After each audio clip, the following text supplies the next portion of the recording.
नमस्कार, मैं रीनू यादव आप सभी दर्शकों का अन्नदाता कार्यक्रम में स्वागत करती हूं। किसान भाइयों, कल के अन्नदाता कार्यक्रम में हमने आपको गांव अड़तपुरा जिला जयपुर के किसान बाबूलाल यादव से मिलवाया था, जो कि पॉली हाउस में खीरा की खेती करके अच्छी आय कमा रहे हैं। तो इस सफलता के पीछे इनका राज क्या है, आइए जानते हैं खुद इन्हीं से।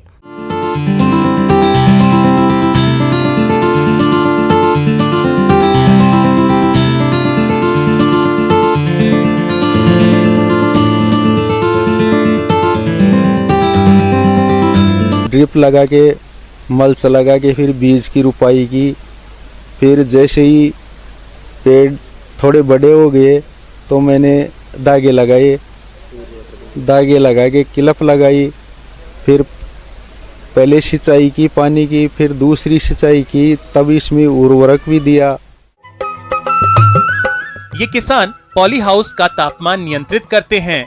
इस सर्दी के मौसम में दिन के समय पॉली हाउस के पर्दों को खोल देते हैं और रात के समय पॉली हाउस के पर्दों को बंद कर देते हैं, ताकि खीरे की फसल को प्रतिकूल मौसम से बचाया जा सके और खीरा का अधिक उत्पादन लिया जा सके। और टाइम पे एक दिन छोड़ के एक दिन सिंचाई करते हैं। जैसे जैसे सिंचाई करते हैं वैसे वैसे इसमें उर्वरक दवाई ये भी देते रहते हैं। और मल्च लगाने से तो बेडों में वैसे ही खरपतवार का वो नहीं होता है, फिर भी अपन जो भी पॉली हाउस में चौथी तरफ जितनी भी खरपतवार होते हैं उनको नष्ट कर देते हैं, साफ सफाई रखते हैं। मेरे सोलर लगी हुई है तो बिजली का खर्चा नहीं है, तो मेरी फसल 12 लाख रुपए की हो जाएगी। इन्होंने कीट और रोग नियंत्रण के लिए अधिकतर जैविक दवाओं का प्रयोग किया, जिससे इनका रासायनिक दवाओं पर कम खर्च आया और खीरे का उत्पादन भी अच्छा मिला। फिर स्प्रे भी किए।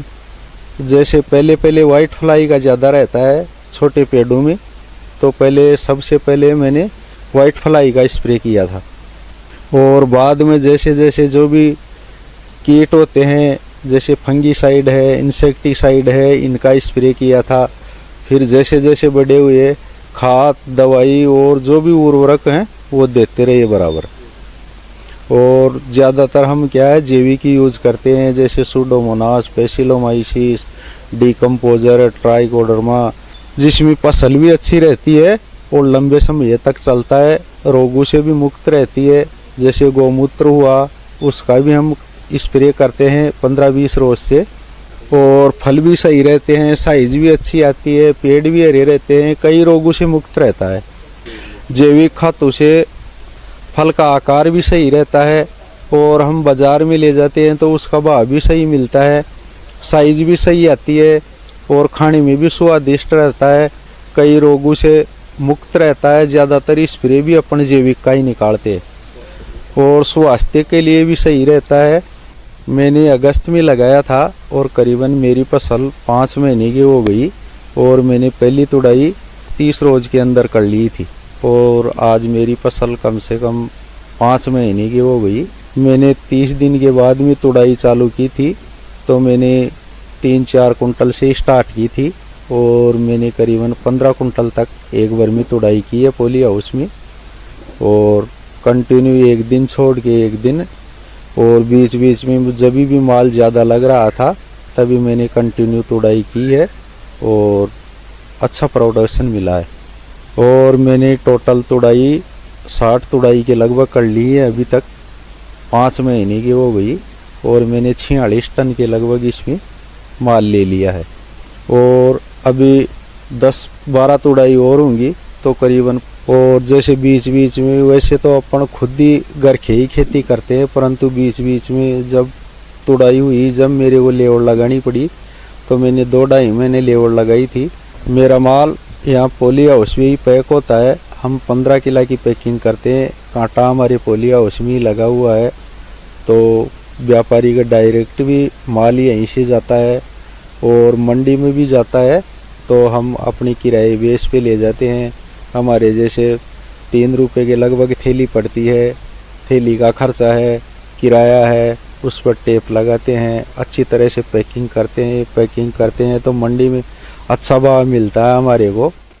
किसान भाइयों, आप भी इस किसान की तरह कम पानी में पॉली हाउस में खीरे की खेती करके अच्छी आय कमा सकते हैं और बन सकते हैं दूसरे किसानों के लिए प्रेरणा स्रोत। और यहीं से ही पैकिंग करके और गाड़ी लोड करके बेचते हैं और मंडी में जाते ही माल बिक जाता है। अच्छा माल देख के व्यापारी भी यहाँ आते हैं, अपन यहाँ भी लोड कर देते हैं। बतख सह मत्स्य पालन एकीकृत मछली पालन की एक विधा है। इसमें मछली पालन के साथ बतखों का पालन किया जाता है। इससे किसानों को दोहरा लाभ मिलता है और इससे एक और जहां लागत में कमी आती है तो वहीं दोनों के पालन में आमदनी भी बढ़ जाती है।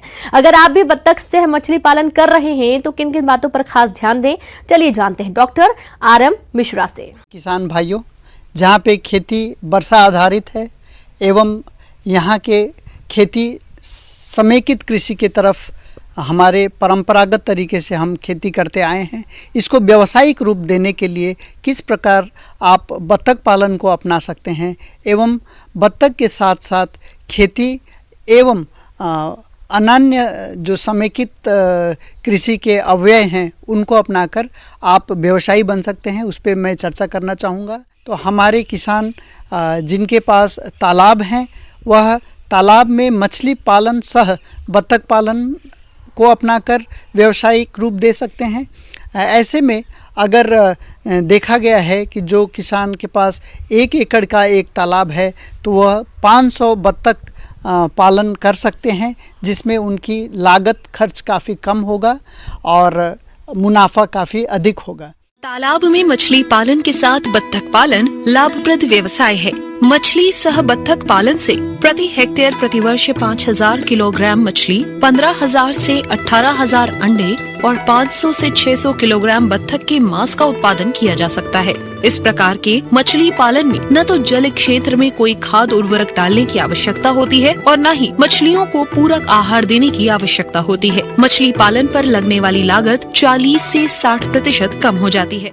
अगर अंडा उत्पादन के लिए बतख पालन किसान करना चाहते हैं तो उसके लिए सबसे अच्छी प्रजाति खाकी कैम्बल प्रजाति है।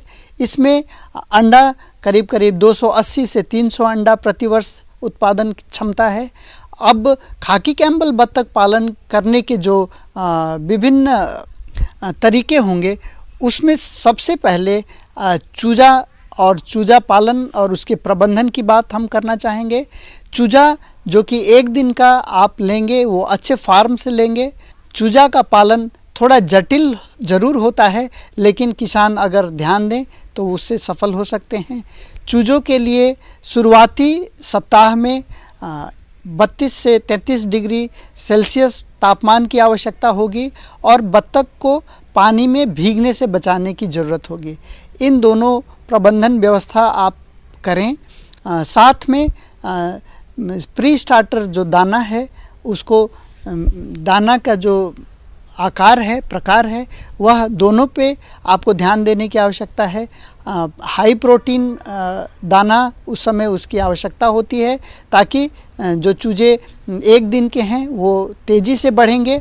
जब एक जगह बतख इकट्ठा हो रहे हैं तो आप समझ जाइए कि उन्हें ठंड लग रही है, तो ऐसे में आप तापमान को निर्धारित करेंगे और जहाँ पे आप चूजा पालन कर रहे हैं वह जगह में फ्रेश ऑक्सीजन की मात्रा भी हो।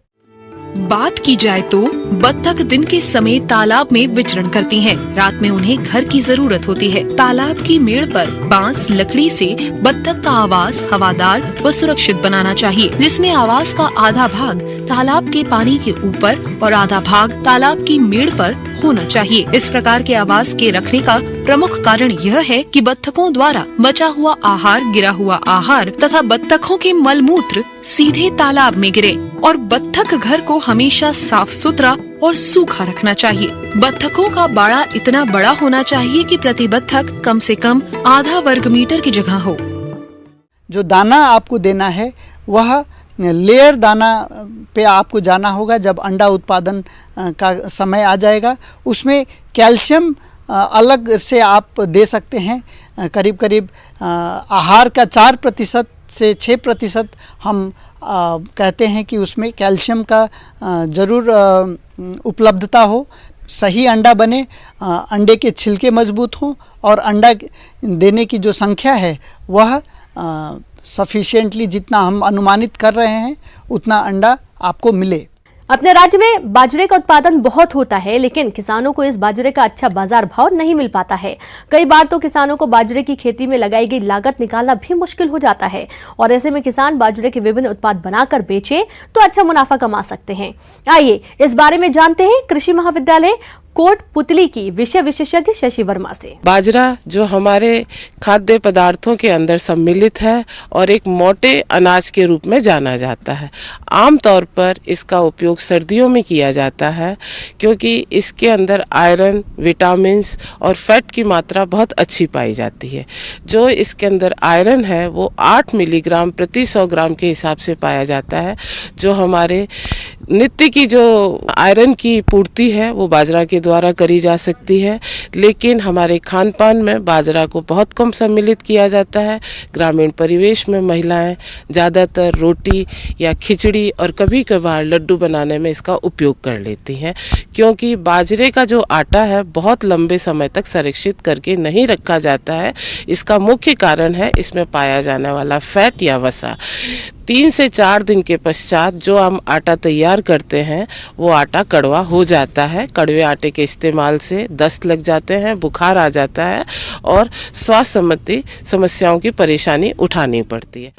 अगर हमको 15 से 20 दिन या 1 माह तक बाजरे का आटा संरक्षित करके रखना है तो उसका एक छोटा सा उपाय आपको बताना चाहूँगी कि बाजरे को साफ़ करके अच्छी तरह से धो के एक कपड़े की पोटली बना लें और उसको 5 से 7 मिनट तक गर्म पानी में ब्लांच करें।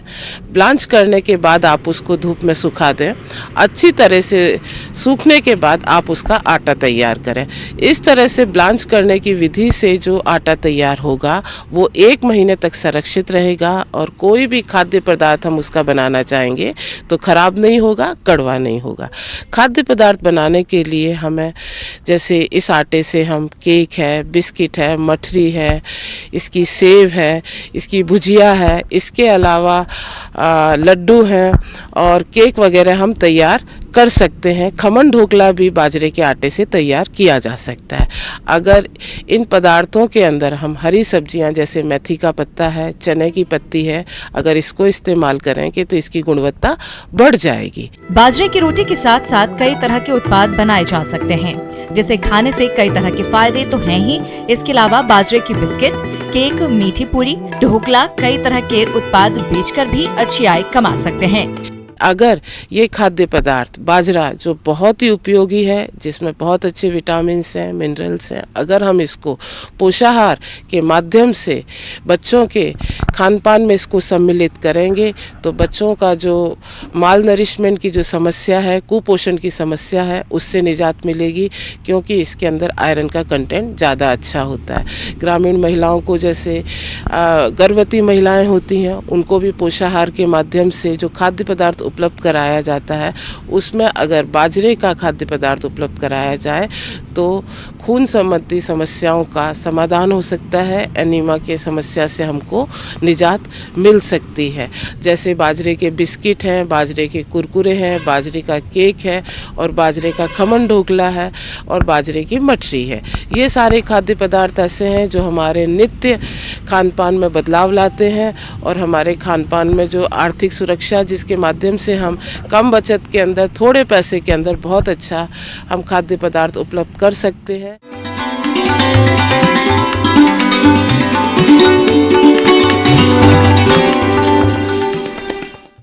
अन्नदाता हेल्पलाइन निःशुल्क फोन संपर्क सेवा के माध्यम से आपके द्वारा पूछे गए प्रश्नों में से 1 या 2 महत्वपूर्ण प्रश्नों को हम अपने कार्यक्रम में शामिल करते हैं और इसी के तहत आज का चयनित प्रश्न और उसका जवाब इस प्रकार है। निःशुल्क अन्नदाता हेल्पलाइन में आज हमने जिस प्रश्न को शामिल किया है उसे पूछा है गांव गोती जिला कोटा के मुन्ना लाल ने। आपने पशुओं में परजीवियों की समस्या के समाधान के बारे में जानकारी चाहिए है, तो इसके लिए देखिए कार्यक्रम का यह अंश।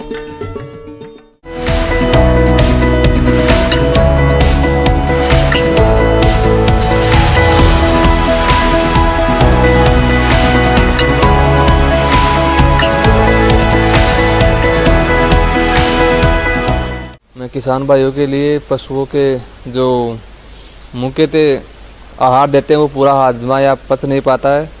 उनके कई कारण होते हैं। उसमें मैं एक एक्सटर्नल भाग पर जो पशु की बाहर की जो सरफेस होती है, जो ऊपर की चमड़ी है, उस पर जी चिचड़े या किलनी वगैरह लग जाती है, जू वगैरह। एक इंटरनल भाग में जो पशु चारा दाना खाता है, उससे जो आंतों के अंदर कीड़े हो जाते हैं, उनके बारे में बताना चाहूँगा।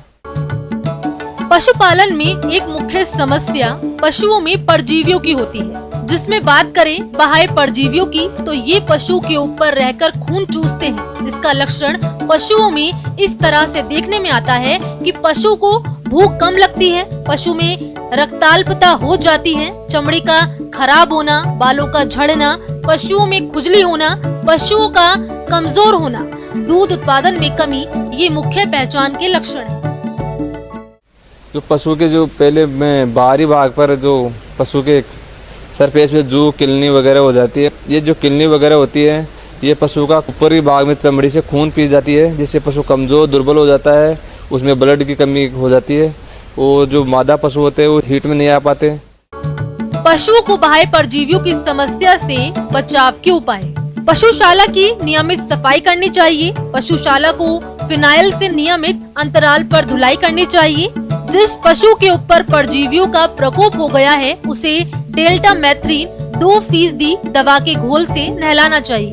ध्यान रखें, पशु को दवा से नहलाने से पहले पशु के मुंह पर जाबा बांधे ताकि पशु दवा को चाट ना सके। पशु को नियमित अंतराल पर टीका लगवाएं। तो इसके लिए आपको बाहरी जो चमड़ी होती है उसको बचाव के लिए उसके ऊपर जो पोरोन वगैरह स्प्रे होते हैं, फ्लूमेथ्रिन, साइपरमेथ्रिन, इनका स्प्रे करें, इनको लगाए और आयरमेक्टिन इंजेक्शन लगवाए, जिससे ये ऊपरी सरफेस को छोड़ दे।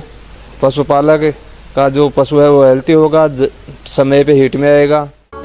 पशुओं में एक समस्या है परजीवियों की, जैसे गोलकृमि, फीताकृमि, हुकवर्म इत्यादि, जो पशु के अंदर रहकर पशु का खून चूसते हैं, जिसके चलते पशु धीरे धीरे कमजोर हो जाता है। इसका सीधा प्रभाव दुग्ध उत्पादन पर पड़ता है और अगर बछड़े और बछड़ियां हैं तो इनकी वृद्धि विकास रुक जाती है।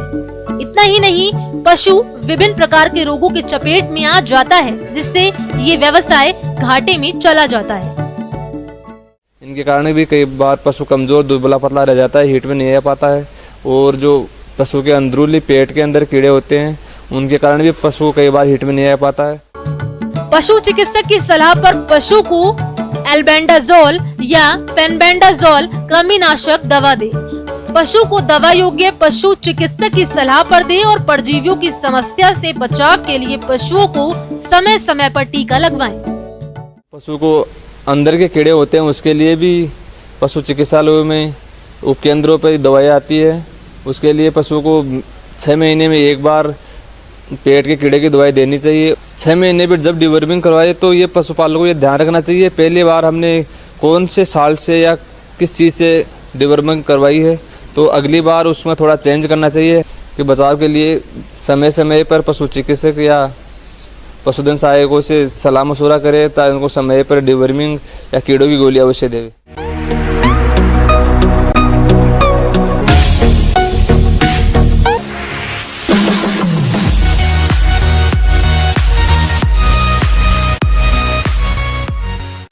आइए अब एक नजर डालते हैं राज्य की कुछ चुनी हुई मंडियों के प्रमुख फसलों के बाजार भाव पर।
अब आइए देखते हैं कल दिखाए जाने वाले कार्यक्रम की मुख्य झलकियां।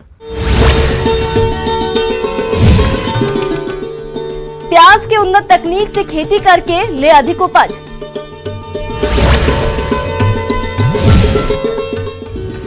आम के बागों को कैसे बचाए मिली बग कीट से। किसान भाइयों, अन्नदाता आपकी सेवा के लिए संकल्परत है। कृषि संबंधित समस्या एवं सुझावों के लिए आप हमें इस पते पर संपर्क कर सकते हैं। प्रोड्यूसर अन्नदाता news 18 Rajasthan, Ramoji film city Hyderabad 501512। साथ ही आप हमें ईमेल भी कर सकते हैं। हमारा ईमेल है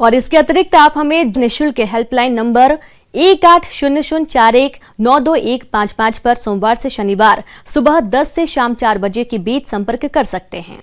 किसान भाइयों, अब समय हो रहा है आपसे विदा लेने का, तो हमारी अन्नदाता टीम को दीजिए इजाजत। कल फिर आपसे मुलाकात होगी कृषि संबंधित कुछ और महत्वपूर्ण जानकारियों के साथ।